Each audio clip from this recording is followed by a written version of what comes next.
40 के बाद चालू कर दो।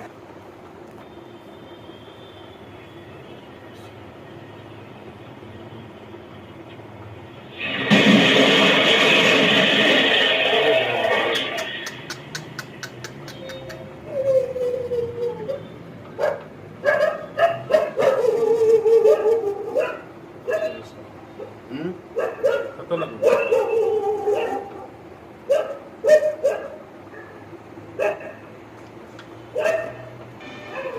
तो फोन तो किया ही होगा ना पुलिस को, ऐसे तो आया नहीं होगा पुलिस। तो कितने देर में आई पुलिस वो देख ले, 3 ही मिनट में पुलिस पहुंच गई वहाँ पे।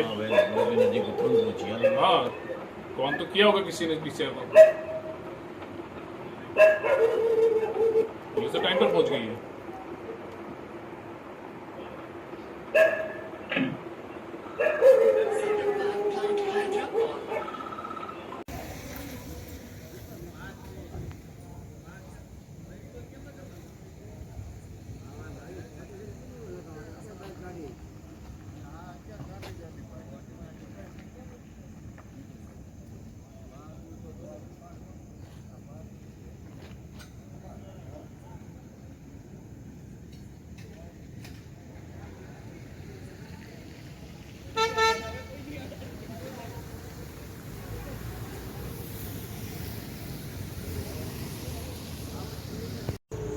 એમાં અથડાયો હતો, એમાં અથડાયો આવી રીતે.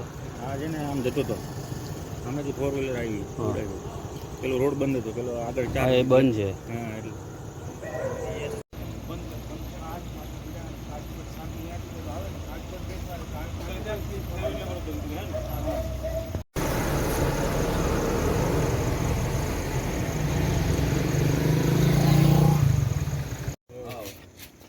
લખ્યું ને આપણે જે દેવી દેવતા માનતા હોય એ તો બધા હોય ને, બજરંગ બલી હોય, રામ ભગવાન હોય.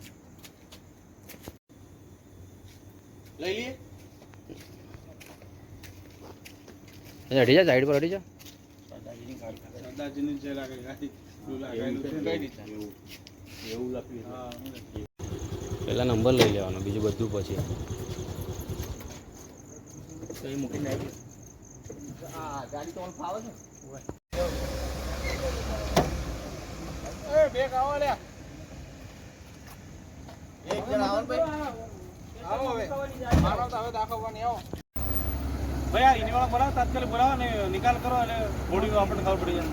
ઇનવાળા ફોન કર ભાઈ, હવે તો ફોન કર. કહેવાની જ નહીં એમ બરાબર, કહેવાની ને અહીં બ્રેક માઇન્ડ કેવું છે બોલો, રાખતી જ નહીં બ્રેક. ગમે તેવું હોય ને રોડ વરસમાં જેટલું તેલ પડે ને તેલ બીજા વરસાદમાં ઉપર જ આવે. ગમે તેવી ગાડી નવું ટાયર સ્લીપ મારવાની ઓઇલ જ નાખે તારું. અત્યારે મારી એક્ટિવા લઈને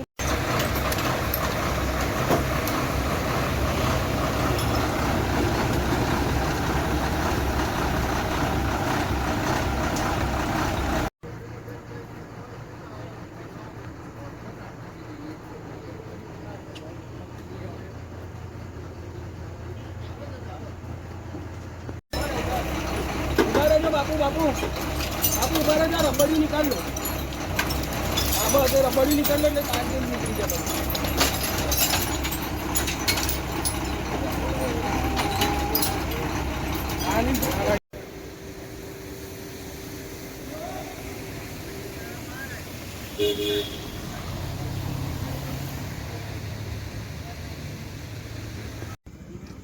એક્સિડન્ટ પેલા છે, આગળ ઓઇલ પડ્યું છે ને બ્રેક નહીં લાગતી.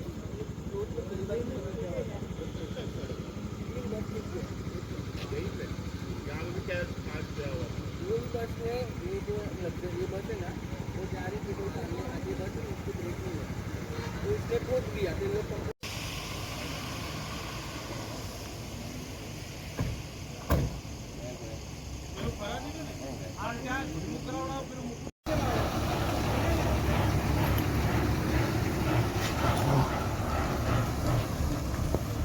ઘટનામાં એવું છે, આજરોજ અત્યારે અમે નાઇટ પેટ્રોલિંગમાં હતા ત્યારે અહીંયા જે બાઇક ચાલક છે એ મતલબ કે અહીંયા આગળ રસ્તો આગળ એક્સિડન્ટ થયું અને ઓઇલ ઢોળાળું હોવાથી રસ્તો આગળથી આપણે ક્લોઝ કર્યો, અને જેથી કરીને ત્યાં બીજા લોકો ભોગ ન કરે. તો સામેથી જતા હતા ભાઈ આમ બરોડાથી અંદર જવા માટે, તો સામેથી કોઈ અજાણ્યા 4 વ્હીલર ચાલકે એમને એક્સિડન્ટ કરેલ હોય અને એમને ઈજા થતાં એમનું મૃત્યુ થયેલ છે, જેથી ગુનો દાખલ કરવાની અને બોડીની જે તે જગ્યા પર એનું એ વ્યવસ્થા કરવાની તજવીજ હાથ ધરેલ છે અને આગળની તપાસથી આરોપી પકડવાની અને ગાડી વાહન ચાલકને પકડવાની કામગીરી ચાલુ કરી છે. જે વ્યક્તિ છે મરણ ગયેલ છે એમને અંદાજિત ઉંમર કેટલું લાગે છે? 35 થી 40 વર્ષના આશરાનો માણસ લાગે છે. અત્યારે ધીમો ધીમો વરસાદ ચાલુ હતો. આગળ એસટી બસ હતી, પાછળ બીજી ગાડી હતી, એની પાછળ મારી ગાડી હતી. હું ગાડીમાં સાથે જ બેઠેલો હતો. પણ થવાનું કારણ એ કે આગળ ઓયલ રોડ ઉપર એકદમ લીસો રોડ અને એ સિવાય ઓયલનું અત્યારે હાલમાં દેખાય છે, ત્યાં ઓયલ જેવો ભાગ દેખાય છે. ગાડીને બ્રેક આવી જ નહીં. ડ્રાઈવર આખો ઊંચો થઈ ગયો પણ બ્રેક આવી નહીં. આના કારણે ગાડીને એક ગાડી પાછળ બીજી ગાડી પાછળ ત્રીજી ગાડી, એમ 4 ગાડી ટોટલ ભટકાણે. અને બીજું ટોટલ 4 ગાડી, આગળ સરકારી એસટી હતી, પાછળ બીજી ગાડી, એની પાછળ મારી ગાડી હતી. અને વરસાદ ધીમો ચાલુ હતો એના કારણે આ બનાવ બન્યો. કારણ કે ડ્રાઈવરે પૂરી મહેનત કરી એના પ્રમાણમાં, છતાંય ઓઇલનો ભાગ નીચે રોડ ઉપર હોવાથી ગાડી કાબૂમાં ન રહી.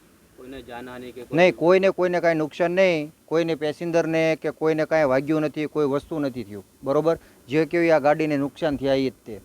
ક્યાં જઈ રહી હતી આ ગાડી અત્યારે બોટાદ જઈ રહી હતી. આપનો પરિચય? મારું નામ દિલીપભાઈ. ગોળાઈમાંથી જ ઓઇલ વેરાણેલું હતું, એટલે ઓઇલના હિસાબે અમારા ટન લાગે નહીં. બરાબર ગોળાઈ હતી અને ઓઇલ કાંઈ દેખાય નહીં. વરસાદ ધીમો ધીમો ચાલુ હતો એટલે ઘણી કોશિશ કરી પણ ગાડી ખેંચાતી જ ગઈ. આગળ ત્યાં આ 2 ગાડીઓ પડેલી હતી ભટકાણેલી, એ અમને કાંઈ ખબર ન હોય. અમે ઘણી બ્રેક કરી, ઘણી ઓલી કરવા કરી ગાડીને કાબૂમાં લેવા માટે, પણ ગાડી કાબૂમાં ન રહી, ઊભી જ ન રહી. એટલે 4 બસો. કોઈને જાનહાની કોઈ નથી થયું. હું પોતે ચલાવતો હતો, શેઠ પોતે પડખે બેઠા હતા, પણ ગાડી રહી નહીં કાબૂમાં. આપનું નામ? અશોકભાઈ, ડ્રાઈવર.